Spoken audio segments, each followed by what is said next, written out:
Au Sénégal, les récentes manifestations nées de l'arrestation de l'opposant Ousmane Sonko, accusé de viol, menaces de mort et troubles à l'ordre public, ont fait 5 morts selon un bilan officiel et 11 morts d'après l'opposition. La Croix-Rouge dit avoir secouru près de 590 blessés, dont certains graves. Ce bilan a fait réagir plusieurs organisations de défense des droits humains qui ont décidé d'apporter une aide judiciaire aux familles des victimes des manifestations.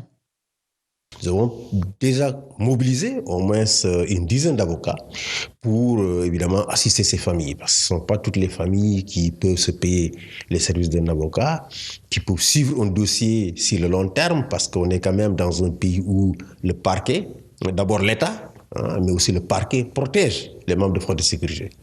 Nous avons décidé que ces avocats vont assister les familles, ils vont porter plainte avec constitution de partie civile. Autrement dit, le dossier ne pourra jamais être classé sans qu'il y ait une instruction. C'est cela que nous allons faire et nous sommes déjà en contact avec beaucoup de familles, surtout celles qui sont en Casamance, et nous cherchons à entrer en contact avec les familles des personnes décédées à Dakar et nous avons déjà beaucoup de contacts téléphoniques pour rejoindre ces familles-là.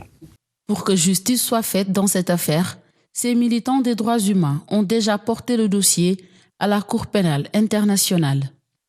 La CPI a été saisie par certains citoyens qui ont vu donc leur demande être réceptionnée. Ça ne veut pas dire qu'il y aura donc une suite, mais en tout cas, il est prévu que la CPI se prépare à étudier le dossier et faire demain peut-être une réponse favorable, parce que si l'État sénégalais ne réagit pas, demain la CPI pourrait entrer en ligne de compte. En tout cas, la CPI devrait suivre l'enquête, faire en sorte que les différents auteurs de ces crimes soient identifiés et punis à la hauteur de leur forfait, de leur crime. Et ça, c'est pour nous une situation qui n'est pas acceptable, qu'on puisse laisser passer, que ça soit passé pour perte et profit. Pour nous, c'est impensable.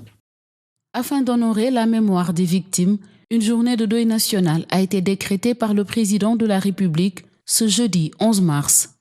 Les drapeaux sont en berne pour les disparus.